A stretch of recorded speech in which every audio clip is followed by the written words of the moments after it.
The Indian Army plans to buy 464 advanced T-90 battle tanks from Russia for deployment on its western borders with Pakistan. The 13 rupees 448 crore contract will include a Make in India element for integration at the heavy vehicles factory in Avadi near Chennai. The 10 new regiments of T-90 tanks, equipped with thermal imaging night sights to allow the tank commander to hit at enemy locations, even during night battles, will strengthen Army's firepower along the land border stretch with Pakistan from Jammu in north till the western flank in Gujarat. Latest tanks to tackle heightened threat. We are planning to procure the latest variants which would be deployed to tackle the heightened threat on the western front, highly placed sources in the Army told Mail today.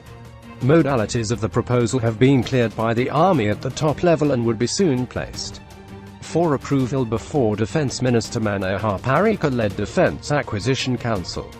The sources said, India has already inducted 18 regiments of T-90 tanks which are deployed in Rajasthan and Punjab against on the Pakistan front.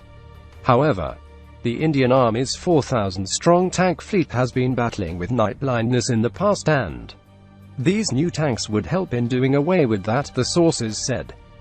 In addition, it was found that key systems like the missile firing mechanism and thermal sights had deteriorated due to prolonged exposure to heat and dust. This was pointed out in a recent Controller and Auditor General report.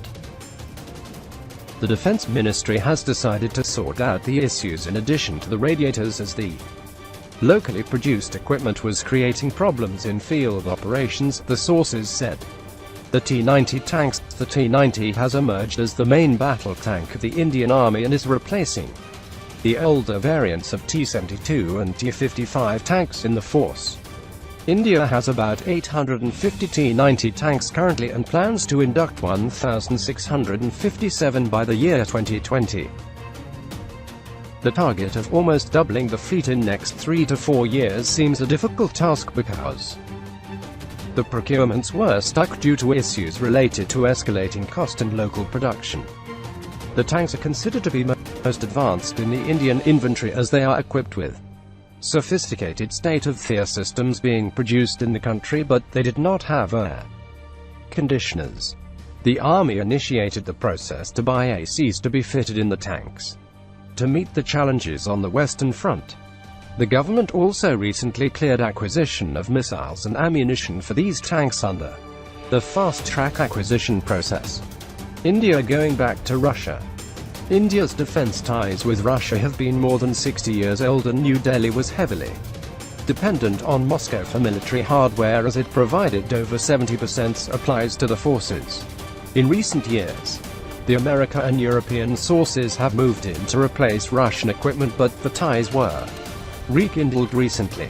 India has now been showing an inclination to go back towards Russian defense buys with a deal worth 39 rupees 000 crore in the pipeline to purchase 5 S-400 Triumph air defense missile systems which can engage enemy aircraft at 400 kilometers. During the recent visit by Russian President Vladimir Putin, India also signed a yet-to-be-priced agreement for joint manufacturing of 200 Camouflite helicopters which would be used by the Army at high-altitude areas of Siachen and Ladakh for maintaining forward bases. The mainstay of Indian Air Force is also the Su-30 Mki combat aircraft, 272 of which are being procured from Russia.